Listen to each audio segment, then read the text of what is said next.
j'espère que vous allez bien et que vous avez passé une bonne journée. On se retrouve pour parler de la vidéo d'hier sur Paris où je me suis trompée en disant que je suis partie à la 18e mondiale des troubles 10, mais c'était la 18e nationale des troubles 10 où moi j'en ai aussi quelques-uns. Et en fait, cet handicap-là, il est invisible et ça nous gâche la vie au quotidien, mais en même temps, ça nous fait une force pour avancer, pour être comme tout le monde. Alors, comme vous avez pu voir aussi à la vidéo hier sur Paris, je vous ai montré tous les stands, montré qu'est-ce qu'il y avait. Donc, ce qui était bien, il y avait des livres pour ados et enfants qui avaient le format spécial 10, et moi je ne savais pas que ça existait, avec des lignes plus espacées, donc c'est agréable à lire. Moi qui aime pas lire, parce que bon, je sais lire, hein, mais il y a des gens, quand on a les troubles 10, il y a des personnes qui ont du mal à lire. Alors moi j'y arrive, c'est plutôt pas trop mal, mais il y en a qui y arrivent un peu moins bien, donc il y a des degrés de l'handicap invisible. Et donc, du coup, ça, moi, j'ai pas aimé, j'aime pas lire à cause de ça. Mais c'est vrai que quand j'ai su qu'ils vendaient des livres comme ça, spécial 10, pourquoi pas en acheter un et re-aimer la lecture après. Alors, j'en ai pas acheté parce que c'était plutôt pour enfants et ados. Et moi, étant adulte, je veux pas lire des histoires un peu enfantins, entre guillemets, mais qui doivent être très, très intéressantes. Et du coup, je vais m'intéresser, voir sur un site internet, éventuellement s'il existe des livres 10 pour adultes avec des choses intéressantes. Alors moi, je sais pas ce que je vais prendre. Si c'est un fantastique, si c'est une comédie, si c'est un roman, si c'est un truc policier. Je sais pas encore trop ce que j'aime parce que moi, j'aime pas trop lire. Mais peut-être ça me redonnera le goût de lire, pourquoi pas. Donc j'ai trouvé l'idée sympa. Du coup, qu'est-ce que j'allais dire? J'ai vu aussi un stand pour les logiciels, pour les 10. Alors, pour t'aider à écrire, tout ça, pour mettre sur les logiciels, surtout pour le PC, tout ça, pour apprendre en s'amusant, ça c'est plutôt pas mal. Moi, j'ai pas besoin de ça, mais c'est vrai que je préfère le dire parce que pour les enfants, enfin, pour les parents surtout qui ont du mal avec leurs enfants qui ont des difficultés, c'est vrai que, pourquoi pas d'installer ça. Donc, je pense que ça doit être payant, hein. Et oui, je pense que ça doit être payant, mais c'est plutôt pas mal. Après, j'ai vu un stand aussi pour des claviers spécial 10. Moi, je connaissais pas du tout. Alors, j'ai demandé à quoi ça consiste. C'est vrai que ça a l'air pas si mal que ça. Moi, j'ai un clavier déjà intégré avec mon PC portable. Alors moi, c'est un clavier normal, hein, voilà, comme tous les ordinateurs portables. Mais pourquoi pas à l'avenir m'en acheter un pour plus de facilité, parce que moi, celui-là, je me débrouille pas trop mal, mais c'est vrai que j'avance doucement mais sûrement. Alors, peut-être qu'avec ça, j'aurai peut-être plus de facilité. C'est une centaine d'euros. Mais, je sais pas. Pour l'instant, c'est pas dans mes priorités, mais pourquoi pas.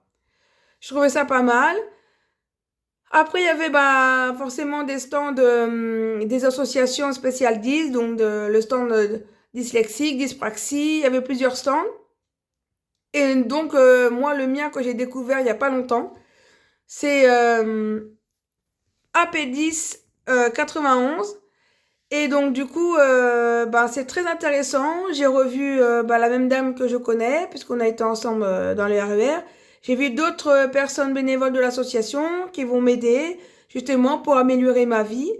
J'ai eu des personnes qui sont venues, voilà, des adultes. Ils ont parlé avec moi, notamment un monsieur portugais d'une quarantaine d'années qui m'a fait mal au cœur parce qu'il m'a dit, vous savez, moi aussi j'ai des difficultés. Et quand j'étais petit, parce que là il a 40 ans, quand j'étais petit, quand j'arrivais pas dans la classe, au fond de la classe, monsieur, vous êtes bon à rien.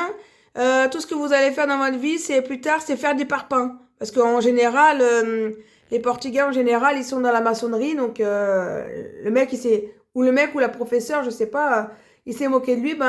Quand vous, à l'âge de peut-être, je sais pas quel âge il avait, il me l'a pas dit, mais entre 6 et 10 ans, si vous arrivez pas, au fond de la classe, faire des parpaings. Et ça m'a fait mal au cœur parce que, à l'époque, même dans mon époque à moi, parce qu'on a la même génération que lui, il n'y avait pas des aides comme maintenant. Maintenant, vous avez une AESH qui vient vous aider un peu dans la classe, tout ça. Ça, c'est bien, mais à mon époque, il n'y avait pas ça. Donc, du coup, quand on n'arrivait pas, les maîtresses, ils savaient pas quoi faire. Au fond de la classe, t'es nul, t'es handicapé, terminé. Mais, en fait, on n'est pas handicapé, entre guillemets, comme un Mongol. Voilà. Je me moque pas, hein, pas du tout. Je me moque pas. C'est pas qu'on est Mongol, mais ce que je veux dire, ça fait partie d'un handicap invisible, mais pas forcément que ça se voit. Mais pas forcément pour autant de nous mettre au fond de la classe et voilà, donc au placard, tu sais pas, bah voilà. Et moi, j'ai dit à ce monsieur-là, qui était en échec aussi, qui m'a raconté sa vie un peu d'enfance, j'ai dit, moi, c'est pareil. Moi, j'arrivais pas à l'école, au fond de la classe, t'es nul, allez hop. Et moi, je galérais à faire l'exercice, je comprenais rien. Et maintenant, au jour d'aujourd'hui, je comprends qu'est-ce que j'avais comme symptômes invisibles, donc les troubles 10. C'est pour ça que mon cerveau, ici, il marche, mais en fait, il marche pas comme quelqu'un, entre guillemets, normaux. Enfin, qui a pas les troubles, les symptômes comme nous, des troubles 10 invisibles. C'est qu'en fait, un exemple, si je prends un cours du CE2, oui, Charles a 10 billes de plus que Henri qui en a 5 de moins. Paul en a 3 de plus que Henri. Combien en a, je sais pas moi, Hector. Et moi, j'étais là, euh, qu'est-ce que je fais? Une multiplication, une addition pour trouver le résultat, la réponse. Et je savais pas. J'avais beau lire l'énoncé, je comprenais rien. 10 fois. Pendant que les autres, ils avançaient dans leur leçon, moi, je trouvais pas. Et en fait, au jour d'aujourd'hui, je comprends que, en fait, l'énoncé était tellement facile et compréhensible pour les gens qui n'ont pas les troubles 10, donc qui pouvaient avancer. Mais nous, comme c'était pas dit, écrit, l'énoncé comme plus facile, écrit plus facile pour mieux comprendre nous qui a des difficultés de comprendre, et ben comme c'était pas comme ça, bah forcément, j'avais du mal à comprendre. Par contre, si c'était expliqué autrement, avec des mots plus faciles que les 10 comprend, là j'aurais réussi facilement. Mais c'était pas le cas. Et comme on savait pas ce que j'avais, donc voilà. Donc maintenant je comprends pourquoi j'étais en difficulté. Donc ça m'a permis de comprendre beaucoup de choses et de pouvoir m'améliorer donc sur ma vie là maintenant actuelle et la vie et les années futures. Donc franchement j'ai beaucoup apprécié. Il y avait des conférences aussi comme vous avez pu voir dans la salle là, j'appelais ça une salle de cinéma. Et du coup, il y avait des conférences, des gens qui parlaient, il y avait un navigateur qui a parlé, qui a trouvé son trouble 10 il y a pas longtemps. Il y a aussi des messieurs, des dames, notamment une dame qui était orthophoniste qui a parlé. Franchement, c'était très intéressant. Il y a aussi des jeunes comme moi, adultes, qui ont parlé aussi leurs témoignages.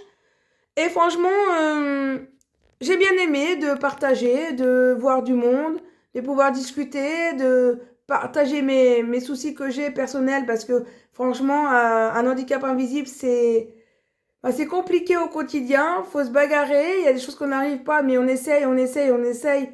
Et pour nous, les gens disent, quand on a un échec, forcément, on se dit on est nul et puis on n'arrivera jamais. Donc, c'est toujours un combat au quotidien qui est très difficile. On n'en parle pas assez, mais c'est vrai que quand on a un échec, on est très malheureux.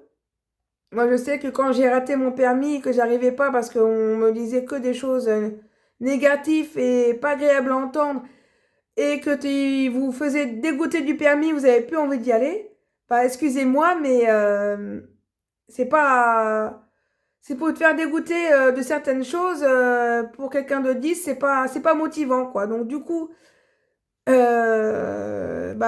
y a beaucoup de choses qui restent en suspens. Il y a beaucoup de choses que je me remets en selle pour essayer de me bagarrer, pour essayer d'avoir des choses que j'ai envie de faire, voilà. Et du coup, c'est pas évident. C'est toujours un combat au quotidien. Parce qu'on dit oui, les troubles 10, c'est rien, c'est pas grand-chose, c'est dans votre tête, c'est pas vrai, etc. Moi, je sais que j'ai une collègue qui était en cuisine, je dirais pas le nom, mais voilà. Elle m'a dit, oui, de toute façon, moi j'avais du mal à prendre les bros. les brodos parce qu'elle le remplissait à ras-bord. Et du coup, bah, c'est lourd. Donc, pour poser du chariot à la table, j'avais du mal. Parce que moi, comme je suis dyspraxique, du coup, moi, je fais chavirer l'eau parce que c'est lourd et ça fait mal à la main. Tout ça, c'est des symptômes. Voilà. Et elle me dit, oui, de toute façon, c'est dans ta tête, c'est dans ta tête. Donc, comme si je fabule, quoi. Comme si j'ai rien. Et ils sont bien là. Donc, si tu veux que je fasse renverser l'eau, hein, et que c'est toi qui nettoies, enfin, la personne qui m'a dit ça, ma collègue, l'ancienne collègue, eh ben, elle va pas elle va pas le ramasser, hein, avec la raclette, l'eau, ou le balai. Comme c'est moi qui a fait l'erreur de le renverser, c'est moi qui va le nettoyer. Alors, si j'ai l'erreur de faire ça, eh ben, elle s'en fiche. Voilà ce que je veux dire. Donc, les gens, ils peuvent me critiquer, mais comment on appelle ça? Mais l'handicap invisible, les choses que j'ai du mal à le faire, ils sont là au quotidien. Et je les invente pas, ils sont là, ils sont bien là. C'est pour ça qu'il y a des associations comme l'APEDIS 91 pour nous soutenir et nous montrer que on est des gens avec un handicap invisible, mais qu'on est courageux et qu'il y a des choses qu'on peut mettre en place pour nous aider pour améliorer notre vie.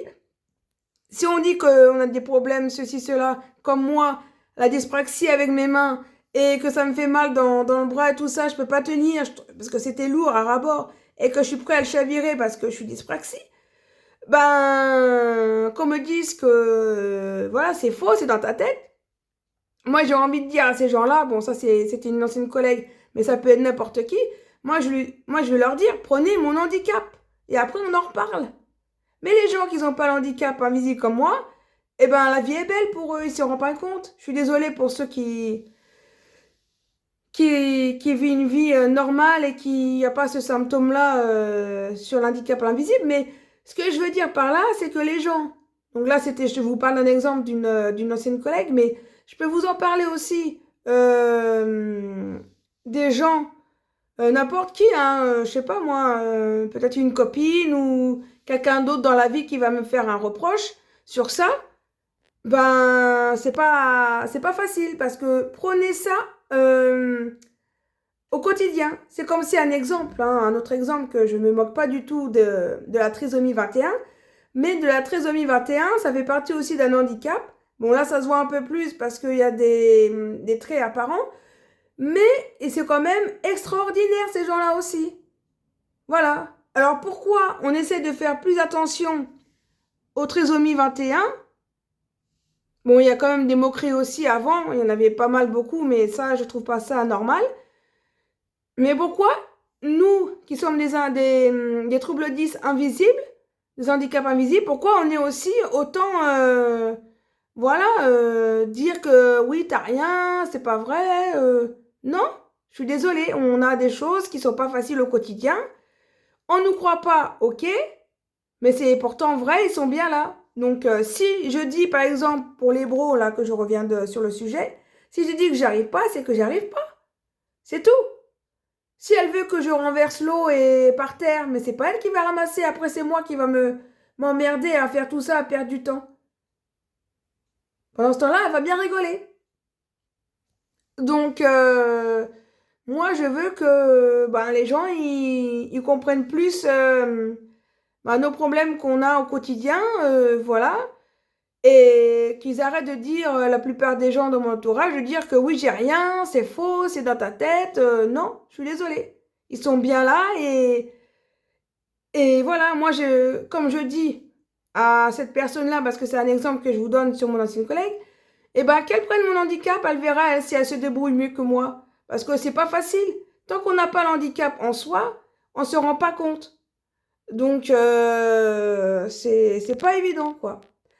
En tout cas, je vais arrêter de parler des exemples comme ça, mais c'est pour vous dire que bah, nous aussi, comme certains gens qui ont des maladies, c'est pas des maladies, c'est des... ah, comment je vais dire ça?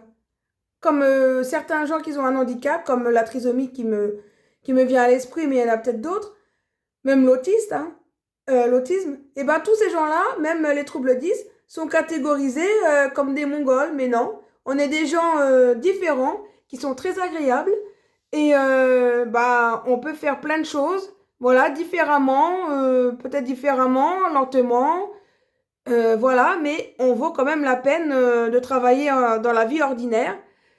Et c'est pour ça que l'APEDIS, l'association se bat pour qu'on ait une vie quand même dans un milieu ordinaire pour le travail, pour le collège, le lycée, etc. Et ça, je trouve bien parce que on a notre chance aussi, mais on a notre degré aussi de chacun de notre handicap invisible sur les troubles 10. Et bah forcément, chacun évolue différemment. Et c'est ça que j'ai compris quand j'étais à la 18e nationale des troubles 10. Et il y avait les conférences, il y avait tout plein de stands, etc. Et franchement, j'ai beaucoup apprécié. Ça m'a beaucoup apporté. J'ai fait des échanges avec bah, d'autres personnes comme moi, des filles. Pardon, j'ai toujours mal à la gorge. Et du coup, bah, j'ai fait des rencontres avec des filles qui ont le même handicap que moi, plus ou moins de degrés que moi. Et du coup, ben, c'était agréable bah, de partager tout ça ensemble, de voir plein de monde, de savoir des choses pour améliorer sa vie. Franchement, j'ai beaucoup aimé. Après, il y en aura un autre l'année prochaine, mais je sais pas si j'irai parce que c'est pas dans le même endroit, ce sera un petit peu plus loin et c'est pas facile en transport, je sais pas comment on y va. Mais par contre, je reste en contact bah, avec les personnes très sympathiques d'hier. Et voilà, on va s'échanger peut-être plein d'astuces, plein de choses. Et franchement, bah, ça m'a beaucoup apporté. Voilà, ça m'a beaucoup apporté parce que j'avais beaucoup de difficultés sur certaines choses, voilà, que je dirais pas spécialement parce qu'il y en a pas mal. Mais c'est vrai que surtout, je veux dire un point, c'est surtout la fatigabilité. Moi, je me fatigue vite. Alors, je me disais, oh là là, je me fatigue vite. Peut-être que je suis en manque de, je sais pas, de fer ou de quelque chose. Mais à chaque fois que je fais des prises de sang, tout va bien. Donc, de ce côté-là, donc tant mieux. Mais j'ai appris que dans les symptômes de handicap trouble 10, la fatigue en fait partie. Et on est plus vite fatigable que les autres. Donc, c'est un combat au quotidien parce que t'as même des fois, quand j'étais en cuisine dans mon ancien boulot, j'étais fatiguée même pas à 11 heures du matin. C'est parce que, voilà, des fois je peux être fatiguée à 11 heures, comme je peux être fatiguée à 14 heures, ça dépend. Mais quand c'est le matin, c'est vrai que c'est chiant, quoi, c'est énervant. Là, dans mon nouveau travail, je suis un peu moins fatiguée parce que j'essaye de gérer, donc grâce à l'association, j'ai mis des choses en place dans ma vie personnelle chez moi pour essayer d'être moins fatiguée. Mais sans ça, moi, je ne pouvais pas savoir. Donc, je me documente, je demande aux personnes que j'ai vues là-bas bah, comment je peux faire sur bah, les points qui me gênent le plus dans mon quotidien. Et du coup, ben, j'ai appris plein de choses et bah, c'est très enrichissant. Voilà, il y a des mots que j'arrive pas à dire. Donc, je sais qu'il y a des gens qui vont se moquer. Voilà. Il y a des gens qui vont se moquer parce que quand j'étais petite, on s'est moqué. En tant qu'adulte, on se moque, comme je vous ai expliqué en l'exemple de ma collègue en cuisine de l'année dernière. Enfin, pas l'année dernière, mais il y a des... ben, enfin, je la côtoie, mais voilà. Et quand moi, j'en parle bah, à mes responsables comme avant, et ben, on me dit... Enfin, les responsables qui sont partis dans une autre commune, et ben, ils me croyaient pas quand je disais ça. Mais non, c'est à toi de prendre sur toi. J'ai dit, ah oui?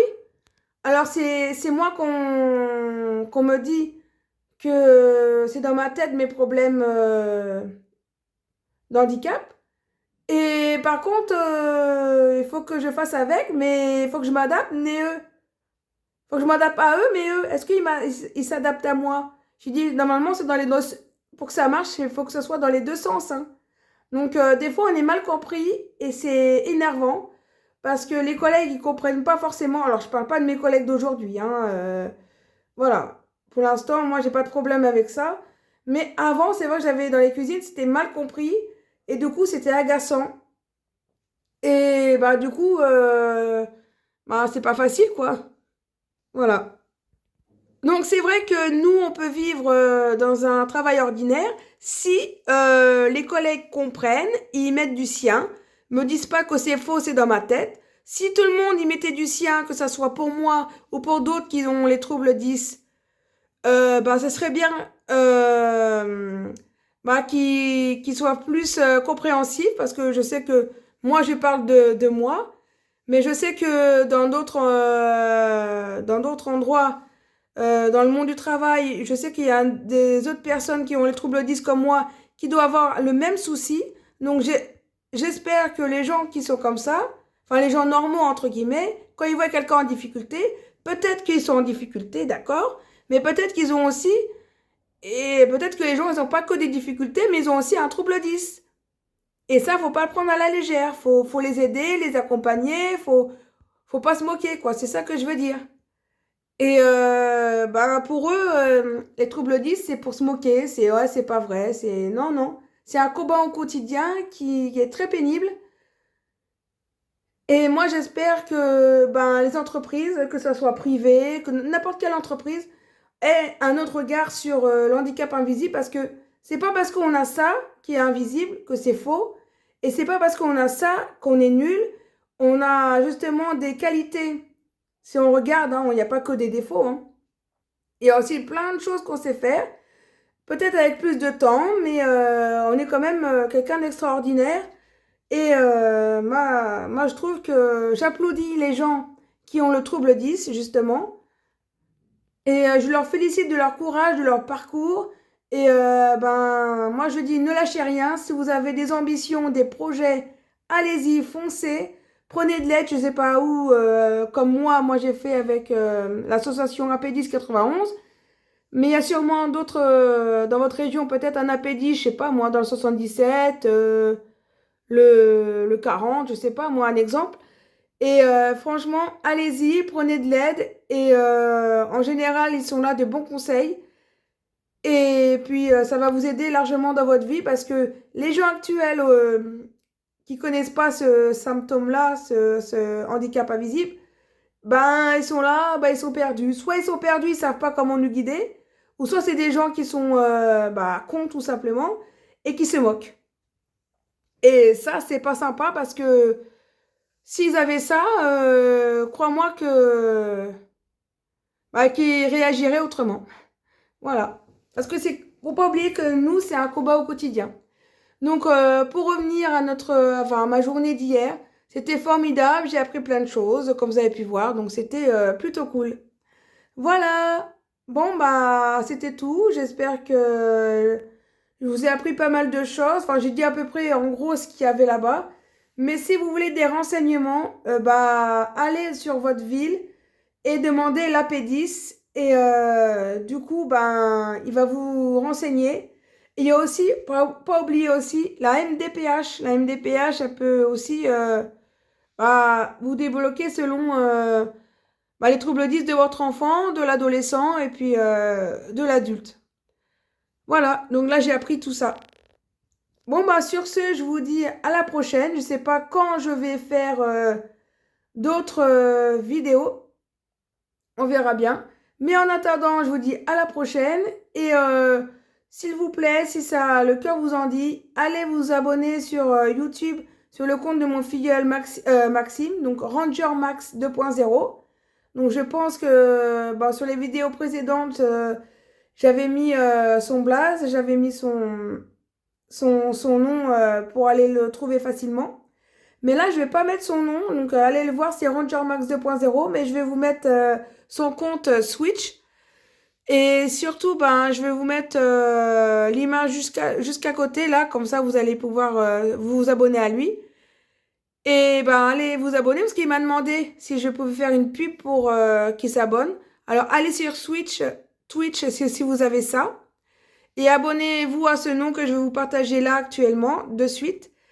Et puis, bah, merci pour lui et il vous remercie d'avance. Alors, forcément, s'il y a des gens qui veulent commenter, des parents qui ont des enfants avec les troubles 10, des adolescents, mais après, je sais pas si les adolescents, ils ont le droit d'aller sur YouTube, ou des adultes comme moi, qui ont des troubles 10, un handicap invisible, bah, je serais content de pouvoir échanger pour voir, pour améliorer aussi moi mon quotidien, parce que peut-être qu'il y a des enfants, ils ont peut-être un handicap invisible, certaines choses qui les handicapent, et peut-être que ça pourrait, c'est pas parce qu'ils sont enfants que ça marcherait peut-être pas avec moi. Peut-être voir s'ils ont des connaissances, des astuces pour certaines choses. Et même adultes, hein, si vous avez des troubles 10, allez-y si on peut échanger un petit peu parce que ça me ferait très plaisir. Comme ça pourrait nous aider et nous donner des idées, des conseils au quotidien. Et ce serait plutôt pas mal. Et même des gens qui veulent savoir ce que c'est. Bon, j'ai déjà expliqué pas mal, hein, mais si les gens ils veulent savoir ce que c'est, ben ils ont des questions parce qu'ils savent pas, parce que ils connaissent quelqu'un de leur entourage, mais comme ils savent pas bien, ils veulent peut-être pas blesser, comme mon ancienne collègue qui se moquait franchement comme une abrutie, voilà, sans savoir ce que c'est. Et ben justement, si c'est pour pas se moquer et pour apprendre à mieux connaître ce symptôme invisible, pour aider les autres, si vous avez un collègue ou quelqu'un au quotidien qui a ça, bah pourquoi pas, je peux vous dire sans problème ce qui se passe et éviter justement bah, de se moquer. Et pourquoi pas, donc j'attends de voir vos messages avec plaisir. Alors, des messages bienveillants, parce que tout simplement, hier, j'ai eu un commentaire, bon, forcément que j'ai lu. C'était pas un commentaire bienveillant, justement, c'était pour se moquer. Moi, ça m'a rien fait, ce message, la personne là va se reconnaître, mais moi, ce message, il m'a rien fait. Parce on m'a tellement moqué quand j'étais petite, enfant, que maintenant, adulte, et ben, ça m'en fait une force, que maintenant, bah, les commentaires de moquerie, ça me fait plus rien. Donc, tant pis à toi pour ce commentaire qui m'a mis. Du coup, moi, les commentaires qui sont pas intéressants, qui sont moqueries, bah, moi, je les bloque et je les signale, tout simplement. Moi, je veux que j'ai déjà dit sur mon compte des messages bienveillants. Et moi, je réponds avec bienveillance. Alors, moi aussi, je voudrais bien avoir des messages bienveillants. Et pas comme un message comme hier. Et du coup, moi, je l'ai signalé parce que moi, vous savez, ça me fait plus rien. Ils pensaient me blesser, mais ça m'atteint même pas. J'étais tellement blessée quand j'étais jeune que maintenant, ça m'atteint même plus. Alors, ceux qui veulent me blesser comme bah, la personne d'hier qui est même pas courageux de mettre une photo, donc je sais même pas si c'est une femme ou un homme, et ben moi, je le signale vite fait, les commentaires comme ça. Et puis en tout cas, bah, cette personne-là, ben, je sais pas où elle a eu son intelligence, mais ça vole pas bien haut, hein. Ouais, désolé à toi, mais comparé à moi qui a des symptômes, enfin un handicap invisible, qui se bat au quotidien, ben si toi t'en as pas, ben l'intelligence, je sais pas où tu l'as eu en tout cas, hein. En tout cas, ça doit pas venir de tes parents. Parce que vu ton intelligence, ouais, mon Dieu, ça vole pas bien haut, mais bon. Voilà. Bon, moi, je vous mets de suite bah, sur Twitch le nom de mon filleul pour que vous puissiez vous abonner sur son compte parce qu'il sera souvent en live pour le suivre. Donc, abonnez-vous, s'il vous plaît. Ça lui fera très plaisir. Donc, je vais vous mettre ça juste à côté. Et puis, bah, je vous dis à la prochaine. Bye bye pour une nouvelle vidéo. On verra. Je sais pas encore ce que je vais faire, mais bon. C'est au goût de mes envies. Bon, bah, j'attends bah, les commentaires bienveillants. Surtout bah, les personnes ou les parents avec des enfants 10 pour échanger. Ça me fait très plaisir. Ou même adultes 10, vous êtes les bienvenus. Et même pas tout le monde, même si c'est bienveillant, vous êtes les bienvenus aussi. À la prochaine. Bye bye.